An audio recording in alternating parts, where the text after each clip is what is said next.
Start करना है mechanical equilibrium.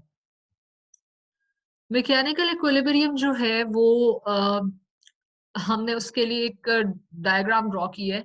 यहाँ पे देखिए हमारे पास कंपार्टमेंट वन की इंट्रोपी सिग्मा वन है, कंपार्टमेंट टू की इंट्रोपी सिग्मा टू है। ठीक है, volume for compartment one is V1, volume for compartment two is V2, right. अब यहाँ पे जो दरमियान में इन कंपार्टमेंट्स के बैरियर लगा हुआ है ना, बैरियर क्या है, मूवेबल बैरियर है। ठीक हो गया। अब मूवेबल बैरियर में हमारे पास क्या होता है कि बैरियर को मूवेबल करने का ये मतलब हुआ कि हम लोग अपने कंपार्टमेंट्स के जो वॉल्यूम है उसको वेरी करना चाह रहे हैं। ठीक है, हमारे पास नंबर ऑफ पार्टिकल्स वेरी नहीं कर रहा, एनर्जी वेरी नहीं कर रही, लेकिन वॉल्यूम जो है ना कंपार्टमेंट्स का वो चेंज कर रहा है। यानी कि हमारा ये पिस्टन जो है depending on the pressure and volume of the compartments कभी लेफ्ट चला जाता है, कभी राइट चला जाता है। ठीक है जनाब। तो हमारी इंट्रॉपी किस पे डिपेंड करेगी, वॉल्यूम पे डिपेंड करेगी। फॉर आइसोलेटेड सिस्टम हमें पता है, अगेन आइसोलेटेड सिस्टम में हमारे पास क्या होता है, सिस्टम आइसोलेटेड भी हो और इक्विलिब्रियम में भी हो तो उस केस में चेंज इन एंट्रोपी हमारे पास ऑलवेज जीरो होता है। इसीलिए मैंने del entropy is equal to del sigma one plus del sigma two is equal to zero लिखा है। और अब जैसा हम पहले कर चुके थर्मल इक्विलिब्रियम में, यहाँ पे मैंने इसको क्या किया, इक्वेशन को डेल V1 से और डेल V2 से मल्टीप्लाई कर दिया, राइट। अब हमारा सिस्टम आइसोलेटेड सिस्टम है, तो आइसोलेटेड सिस्टम में हमें पता है कि जो टोटल चेंज इन वॉल्यूम है वो कभी भी जीरो से ज्यादा हो ही नहीं सकता, राइट। ठीक है, अब V1 और V2 कितना ही चेंज ना हो, कितना ही चेंज क्यों ना हो जाए, जो डबल बाउंड्री मैंने आउटर बाउंड्री ड्रॉ की है इससे ज्यादा आपका वॉल्यूम जो है वो एक्सपैंड नहीं कर सकता। सिमिलरली ये जो आउटर बाउंड्री ड्रॉ की हुई है बस आपका वॉल्यूम इस पे फिक्स्ड है, वॉल्यूम इससे ज्यादा या इससे कम नहीं होगा। अब यहाँ पे इसलिए मैंने यहाँ पे क्या लिखा है कि del V is equal to del V1 plus del V2, but del V is equal to zero. So इस इक्वेशन से हम ये लिख सकते हैं कि del V2 is equal to minus del V1। Putting equation 2 and 1 we get this equation. और इस इक्वेशन को अगर हम रीअरेंज करें तो हमारे पास del sigma one divided by del sigma V1, del V1 is equal to del sigma two divided by del V2 आता है। ठीक है, ये हमारे पास कंडीशन आ जाती है फॉर मैकेनिकल इक्विलिब्रियम, राइट। अच्छा जनाब, अब ये वाली जैसे मैंने पिछले थर्मल इक्विलिब्रियम में इस चीज को एक कांस्टेंट के इक्वल ले लिया था, मैकेनिकल इक्विलिब्रियम में भी मैं यही करूंगी कि ये जो डेल है, ये जो हम ले रहे हैं इसको डिफरेंशिएट कर रहे हैं entropy with respect to volume, हम इसको एक कांस्टेंट के इक्वल ले लेते हैं और कांस्टेंट है पाई बाय टॉ। ठीक है, अब क्योंकि एनर्जी कांस्टेंट है, अगर एनर्जी चेंज नहीं कर रही इसका मतलब है कि टेम्परेचर भी चेंज नहीं कर रहा। तो टॉ जो होता है ये फंक्शन होता है टेम्परेचर का। ठीक है, जैसे मैंने पहले भी बताया कि कैलकुलेशंस मजीद अगर की जाए तो उससे प्रूव होगा कि टॉ is a function of temperature. So ma'am आपकी आवाज रुक रुक के आ रही है। रुक रुक के आ रही है सबको या सिर्फ एक बच्चे को? मैम ठीक आ रही है। ठीक है, फिर वो आपके एंड पे प्रॉब्लम हो सकता है। Okay, so as energy is constant, so T is equal to tau is equal to tau1 is equal to tau2।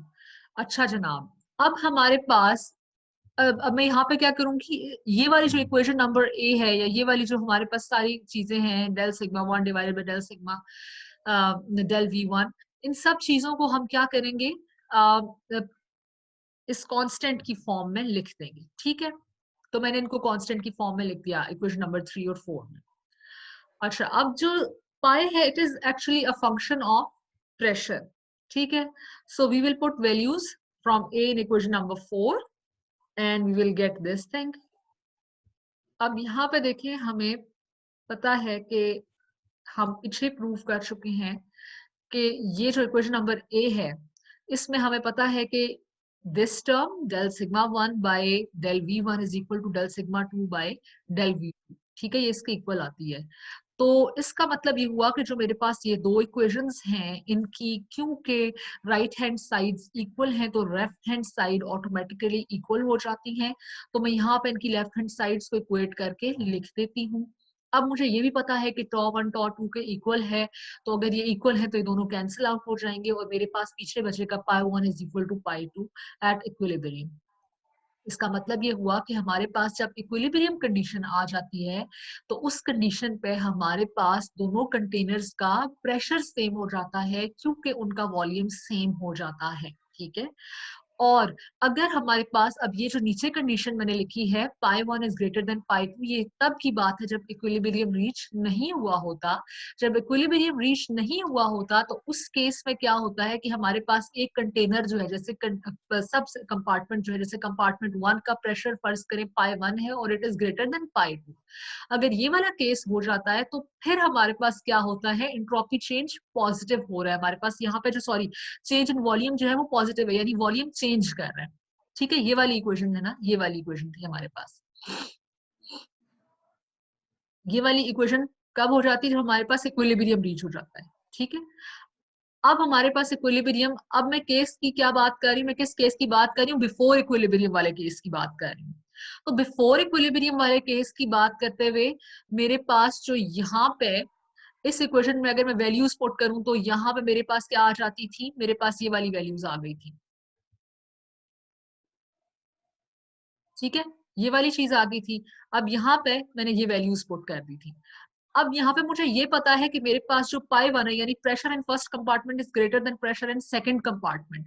तो जब फर्स्ट कंपार्टमेंट का प्रेशर ज्यादा हो जाएगा तो फिर मेरे पास डेफिनेटली मेरे पास जो टोटल चेंज इन वॉल्यूम है, मतलब मेरे पास क्या हो रहा है, change in volume is greater than 0, यानी कि मेरा जो वॉल्यूम चेंज है वो सिस्टम में अकर कर रहा है, ठीक है। So equation 5 and 6 हमें पता क्या चला, equation 5 and 6 tells us that if pressure of first compartment increases its volume will also increase, जैसा कि हमने इन equation से प्रूव भी कर लिया, ठीक है। अच्छा जी, अब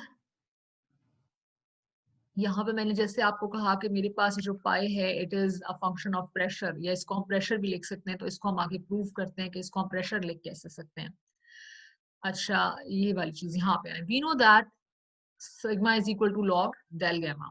डेल गैमा में पता है कि किसका फंक्शन है, del q into del del gamma q into del gamma p. Okay, so entropy में मैं डेल आर की डेल गैमा की वैल्यूज लिख देती हूँ। क्योंकि ये मल्टीप्लाई हो रहे हैं तो लॉग का फंक्शन भी है, सो इट मींस कि मैं इसको प्लस करके लिख सकती हूँ। In an ideal gas molecules do not, अब देखिए आइडियल गैस में क्या होता है कि मॉलिक्यूल्स इंटरैक्ट नहीं करते, ठीक है, बिल्कुल they do not interact and they do not exert any pressure और मोमेंटम और फोर्स, ठीक है। तो अगर आइडियल गैस को कंसिडर किया जाए तो फिर मोमेंटम का जो पार्ट होता है वो 0 हो जाता है, ठीक है। तो मैं यहाँ पे इस वाली चीज को 0 कर दूंगी, पीछे मेरे पास बचेगा sigma is equal to log del gamma q. अच्छा, अब हमें पता है कि ये वाला जो हमारे पास डेल गैमा क्यू है ये क्या है, ये किसको रिप्रेजेंट कर रहा है, मेरे पास डिस्टेंस के कोऑर्डिनेट को रिप्रेजेंट कर रहा है, जिसको मैं किससे लिख लूंगी, एल से रिप्रेजेंट कर लूंगी। और क्योंकि मेरे पास there are 3n coordinates for length, तो मैं इसकी पावर क्या कर दूंगी, 3n कर दूंगी, ठीक है। यहाँ पे अब हम इसको रीअरेंज करके लिखते हैं तो एल क्यूब क्या बन जाता है, मेरे पास वॉल्यूम बन जाता है। इन अदर वर्ड्स मैं इसको वॉल्यूम पावर एन लिख सकती हूँ। अब क्योंकि लॉग का फंक्शन है तो जाहिर है पावर जो है वो मल्टीप्लाई हो जाएगी लॉग के साथ। Differentiate with respect to v, अब हम इसको वी की रिस्पेक्ट से अगर डिफरेंशिएट करें तो मैम मेरे पास वी, मैम जहाँ से पावर n की है वो 3 किधर गया वो बताएं जरा। एल क्यूब हो गया ना, एल क्यूब हो गया, ठीक है। तो वॉल्यूम का क्या मैम फॉर्मूला होता है, L multiply by L multiply by L, ठीक है। यही फॉर्मूला यस होता है ना, कि नहीं होता, जी। ठीक है। तो ये वॉल्यूम का फॉर्मूला बन गया ना, सो इसलिए इस एल क्यूब की जगह मैंने वी लिख दिया है, ठीक है। वी की पावर एन हो गई है। अच्छा जनाब, differentiate with respect to v, अब जब मैं इसको डिफरेंशिएट करूंगी वी की रिस्पेक्ट से तो मेरे पास क्या आ जाता है, del sigma by del v, और यहाँ पे मेरे पास इसकी जगह आ जाता है n by v. From mechanical equilibrium, हम मैकेनिकल इक्विलिब्रियम में पढ़ चुके हैं कि del sigma by del v जो है हमारे पास किसके इक्वल होता है, पाई बाय टॉ के इक्वल होता है, ठीक है। तो right hand side of equation 1 and 2 हमारे पास क्या आ जाती है, इसको हम इक्वेट कर देते हैं, ठीक है। राइट हैंड साइड को जब हम करेंगे इक्वेट तो हमारे पास क्या आ जाएगा, n by v is equal to pi by tau, right. इनको क्रॉस मल्टीप्लाई करेंगे तो हमारे पास ये चीज आ जाती है। अब हमें पता है कि n टॉ किसके इक्वल होता है, केबीटी के इक्वल होता है, सो मैं n केबीटी लिख देती हूँ, ठीक है। और पाई वी, अब अगर आप इसको देखें तो ये वाली जो चीज है ना, ये किस इक्वेशन के साथ आ रही है जो आपने फर्स्ट ईयर में पढ़ी थी, n kbt is equal to pv, ठीक है। ये बिल्कुल वही वाली इक्वेशन बन रही है। तो इन इक्वेशंस को कंपेयर करने से आपको पता चलता है कि जो पाई है it actually is pressure. So ये हमने, जो मैंने आपको कहा था कि it has same units as pressure, तो ये वाली बात हमने यहाँ से प्रूव की, ठीक हो गया।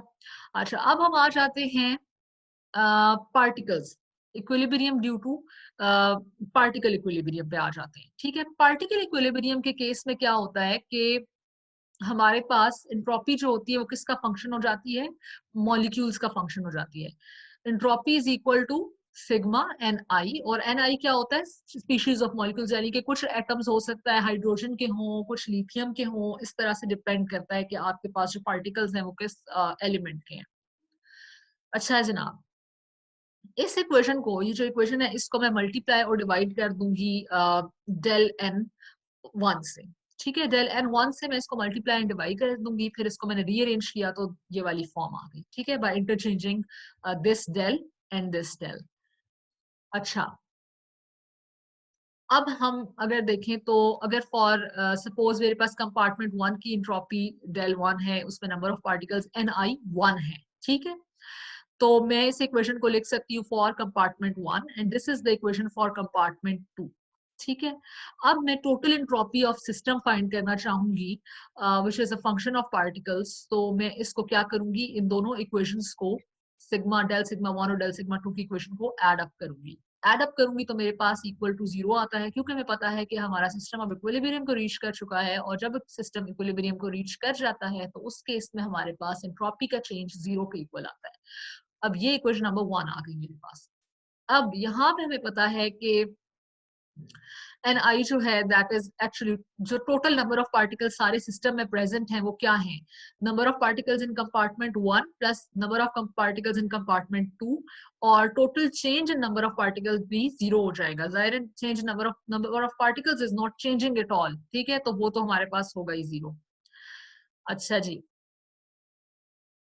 अच्छा जनाब, सो ये हमने इक्वेशन लिखी। अब यहाँ पे अगर मैं इसको लिखूं, दिस इक्वेशन लाइक इसको मैं अगर लिखूं तो मेरे पास क्या आता है, del n i one is equal to minus del n i two. इसका मतलब ये हुआ कि एक कंपार्टमेंट एन आई टू में ज्यादा पार्टिकल्स हैं, तो वो ज्यादा पार्टिकल्स नेगेटिव साइन है, तो हमें पता चल रहा है कि यहाँ इस वाले कंपार्टमेंट के पार्टिकल्स डिक्रीज हो रहे हैं, और फर्स्ट कंपार्टमेंट जो है उसके पार्टिकल्स इंक्रीज हो रहे हैं क्योंकि उसके साथ पॉजिटिव साइन है। तो परमेबल बैरियर जो है हमारा, जो बैरियर, और दूसरी चीज ये याद रखनी है कि अब हमारे पास क्योंकि इक्विलिब्रियम ड्यू टू पार्टिकल्स का केस आ गया है, तो इक्विलिब्रियम ड्यू टू पार्टिकल्स में हमारे पास सिर्फ और सिर्फ नंबर ऑफ पार्टिकल चेंज होगा, और जो हमारा बैरियर है वो क्या होगा, सिर्फ परमेबल होगा, पोरस होगा फॉर पार्टिकल्स। लेकिन फॉर एनर्जी और वॉल्यूम आपका जो बैरियर होगा वो चेंज नहीं होगा, यानी कि वॉल्यूम वो बैरियर कांस्टेंट होगा, फिक्स्ड होगा, वॉल्यूम चेंज नहीं होगा, और एनर्जी उससे चेंज नहीं होगी, ठीक है। ये हमने कंडीशन कंसिडर की। अच्छा, अब हम इक्वेशन नंबर टू को जब वन में पुट करते हैं हमारे पास ये इक्वेशन आ जाती है, ठीक है। अच्छा जनाब, और हमें डेफिनेटली ये पता है कि सिग्मा एन आई वन जो है, जब हमारे पास इक्विलिब्रियम रीच नहीं हुआ तो उस केस में जो हमारे पास सिग्मा एन आई वन है वो कभी भी जीरो के इक्वल नहीं होगा। ऑब्वियसली नंबर ऑफ पार्टिकल्स क्या हो रहे हैं, इक्विलिब्रियम से पहले क्या हो रहे हैं, कंपार्टमेंट वन से कंपार्टमेंट टू से कंपार्टमेंट वन में आ रहे हैं, और कंपार्टमेंट वन के नंबर ऑफ पार्टिकल्स इंक्रीज हो रहे हैं, तो इट मीन्स कि हमारे पास ये वाली चीज तो कभी भी जीरो के इक्वल नहीं होगी बिफोर इक्विलिब्रियम। अच्छा जनाब, सो इट मीन्स कि अगर ये वाली चीज जीरो के इक्वल नहीं होगी तो इस इक्वेशन को जीरो बनाने के लिए ये जो हमारे पास पैरेंथेसिस में है टर्म्स वो जीरो के इक्वल हो जाएंगी। अगर वो जीरो के इक्वल हो जाती है ये टर्म्स तो हमारे पास क्या आता है, del sigma one by del sigma n i one is equal to del sigma two divided by del sigma n i two. अच्छा, ओके, सो टोटल चेंज, अब सिस्टम की, अगर टोटल सिस्टम की मैं बात करूं तो उसमें नंबर ऑफ पार्टिकल्स चेंज नहीं हो रहा, तो मैं अब इक्विलिब्रियम पे क्या करूंगी, ये कंडीशन हमारे पास इक्विलिब्रियम की कंडीशन है। Question number 3 is the condition for equilibrium, for particle equilibrium. तो पार्टिकल इक्विलिब्रियम रीच हो गया, अब हमारे नंबर ऑफ पार्टिकल्स चेंज नहीं हो रहे, सो मेरे पास क्या हो जाएगा, टोटल चेंज इन पार्टिकल्स जो है वो जीरो हो जाता है। तो जब जीरो हो जाता है तो इससे पता चलता है कि del ni1 is equal to minus del ni2। ठीक है, अब ये वाली कंडीशन अगेन, क्योंकि इसके साथ माइनस माइनस साइन है, तो मैं पता चल रहा है कंपार्टमेंट 2 में ज्यादा पार्टिकल्स हैं and they are going into compartment number 2। तो ये हमारे पास आ जाती है इक्वेशन। अब as del ni1 is not equal to zero, तो मेरे पास ये चीज आ गई। अच्छा यहाँ पे ये चीज देखें, जैसे हमने पहले थर्मल इक्विलिब्रियम के लिए, मैकेनिकल इक्विलिब्रियम के लिए जो हमारे पास ये चीज होती थी, डिफरेंशियल होता था, इसको हम किसी कांस्टेंट के इक्वल ले लेते थे। यहाँ पे भी हम क्या करेंगे कि जो हमारे पास del sigma by del ni1 है, इसको हम एक कांस्टेंट के इक्वल लेंगे और हम कहेंगे that constant is equal to minus q i by tau. ठीक हो गया, तो ये कांस्टेंट के इक्वल हो गया। अब हम क्या करेंगे, minus del minus u i by tau one is equal to del sigma one divided by del ni1 and minus ui by tau 2 is equal to del sigma 2 divided by del ni2। क्योंकि इनकी जो मेरे पास यहाँ से, क्योंकि मुझे पता है कि डेल सिग्मा वन, ये वाली इक्वेशन मैंने यहाँ पे जो लिखी है, मुझे इससे पता है कि ये वाली राइट हैंड साइड इस राइट हैंड साइड के इक्वल है by looking at this equation here. ठीक है, इस इक्वेशन से राइट हैंड साइड इन दोनों इक्वेशंस की सेम हो जाती हैं, तो मैं लेफ्ट हैंड साइड को इक्वेट कर लूंगी। लेफ्ट हैंड साइड को इक्वेट करने से मेरे पास क्या आ जाता है, ये वाला एक्सप्रेशन आ जाता है। टॉ तो already tau one is equal to tau two is equal to t because temperature is constant, तो मेरे पास u i one is equal to mu i one is equal to mu i two आ जाता है। ठीक है, और ये जो होती है mu i, that is actually it has units of potential energy. ठीक है, अब आगे हम देखते हैं कि अगर हमारे पास पोटेंशियल एनर्जी जो है सिस्टम की, सिस्टम टू की, सब कंपार्टमेंट टू जो सिस्टम है उसकी पोटेंशियल एनर्जी ज्यादा है सब कंपार्टमेंट वन की पोटेंशियल एनर्जी से, तो इन दैट केस हमारी इंट्रोपी क्या हो जाएगी, पॉजिटिव हो जाएगी। और ये इक्वेशन क्या हो जाएगी मेरे पास, ग्रेटर देन, यहाँ पे इक्वल के बजाय ग्रेटर देन का साइन आ जाएगा। ठीक है, और ठीक है, अच्छा ग्रेटर का साइन, ये वाली चीज तो आप पता है ना, नंबर ऑफ पार्टिकल्स तो नेगेटिव में जा ही नहीं ना सकते। ठीक है, नंबर ऑफ पार्टिकल्स जाहिर है, अगर कोई पार्टिकल्स इधर पार्टिकल प्रेजेंट है पॉजिटिव है यानी 1 2 3 4 है, या पार्टिकल नहीं है तो जीरो हो जाएगा। लेकिन नेगेटिव तो कुछ भी नहीं होता ना, there is no negative for number of particles, तो ये वाली चीज तो हमेशा पॉजिटिव या जीरो होगी या पॉजिटिव होगी। अच्छा, अब यहाँ पे आते हैं, अच्छा यहाँ पे अगर हम आ जाए तो for compartment for this thing here, तो इसमें हम वैल्यूज पुट करते हैं। अब हम इसमें जब वैल्यूज पुट करेंगे तो मेरे पास ये चीज आ जाएगी। ठीक है, अब यहाँ पे अगर हमारे पास डेल यू आई टू यानी सेकंड कंपार्टमेंट की एनर्जी, पार्टिकल्स की एनर्जी ज्यादा है फर्स्ट कंपार्टमेंट के पार्टिकल्स की एनर्जी से, तो मेरे पास क्या हो जाएगा, पार्टिकल्स मूव कहाँ करेंगे, टुवर्ड्स कंपार्टमेंट वन मूव करेंगे। ठीक है, तो change in number of particles in compartment one जो है वो जीरो से ज्यादा हो जाएगा। और वाइस वर्सा, अगर इन केस मेरे पास ऐसा हो जाता है कि कंपार्टमेंट टू की फर्ज करें एनर्जी, मेरे पास कंपार्टमेंट वन की एनर्जी ज्यादा होती है और कंपार्टमेंट टू की एनर्जी कम होती है, तो फिर क्या होगा, change in number of particles यानी कि डेल एन आई वन जो है ये क्या हो जाएगा, लेस देन जीरो हो जाएगा। क्योंकि इस फिर क्या हो रहा है कि अब मेरे पास क्योंकि कंपार्टमेंट वन के पार्टिकल्स की एनर्जी ज्यादा है, तो अब कंपार्टमेंट वन से पार्टिकल्स निकल के कंपार्टमेंट टू में जा रहे हैं। तो जब कंपार्टमेंट टू में जा रहे हैं तो change in number of particles in compartment one क्या होगा, नेगेटिव होगा, क्योंकि जाहिर है उसमें से पार्टिकल्स माइनस हो रहे हैं, तो ये वाली टर्म यहाँ पे माइनस हो जाएगी उस केस में। इस केस में क्योंकि कंपार्टमेंट वन की एनर्जी जो है, हमारे पास कंपार्टमेंट टू की एनर्जी ज्यादा है, तो कंपार्टमेंट टू की एनर्जी ज्यादा होने का मतलब ये है कि change in number of particles in compartment one जो है वो पॉजिटिव है और पार्टिकल्स जो है वो कंपार्टमेंट वन में एंटर हो रहे हैं। ठीक है, यहाँ तक आपको बात क्लियर हो गई है? अगर आप लोगों ने कुछ पूछना है तो पूछ लें, ठीक है। Let me give you quick overview. सबसे पहले हमने इंसाम्बल पढ़ा, ठीक है। इंसाम्बल में मैंने आपको ये बताया कि कुछ आइडेंटिकल सिस्टम्स जो होते हैं, जब हम उनको एक दूसरे के साथ एंड टू एंड ज्वाइन कर दें तो उनसे इंसाम्बल बन जाता है, ठीक है। फिर हम माइक्रो कैनोनिकल इंसाम्बल में आए और माइक्रो कैनोनिकल इंसाम्बल से हमें ये पता चला कि हमारे पास जो सिस्टम्स होने चाहिए वो आइसोलेटेड होते हैं, सिस्टम्स आइसोलेटेड हो एक दूसरे से, और दूसरा ये हो कि सिस्टम्स जो है उनके MVE जो है वो कांस्टेंट हो। तो हमारे पास क्या बन जाता है, माइक्रो कैनोनिकल इंसाम्बल। देन हम आए माइक्रो कैनोनिकल इंसाम्बल की मैथमेटिकल डेफिनेशन पे, और हमें पता ये चला कि फेज डेंसिटी जो है that is 0 outside the range E to E plus del E, and some is equal to some constant inside the range E plus E2 E to E plus del E, ठीक है। उसके बाद entropy आपने first year में पढ़ा हुआ है, it is state function. Then हम क्लास स्टैटिस्टिकल में जो एंट्रोपी की डेफिनेशन है वो पढ़ी। अच्छा, उसके बाद एंट्रोपी बेसिकली डायमेंशनलेस नहीं होती। डायमेंशनलेस एंट्रोपी हम खुद बनाते हैं, और बनाते कैसे हैं, प्लैंक्स कांस्टेंट से इस वाली चीज को डिवाइड करके, ठीक है। Okay, so conditions of equilibrium, thermal equilibrium है, ठीक है। इसमें हमारे पास बैरियर क्या होता है, इसमें सिर्फ हीट पास कर सकती है, ठीक है। उसके बाद हमारे पास होता है मैकेनिकल इक्विलिब्रियम। मैकेनिकल इक्विलिब्रियम में क्या होता है कि बैरियर मूवेबल होता है। फिर हमारे पास आ जाती है तीसरी चीज जो होती है पार्टिकल इक्विलिब्रियम, और पार्टिकल इक्विलिब्रियम में बैरियर में से पार्टिकल्स मूव कर सकते हैं, ठीक है। तो this is it for today. Any questions तो please ask me, if not we can end the class.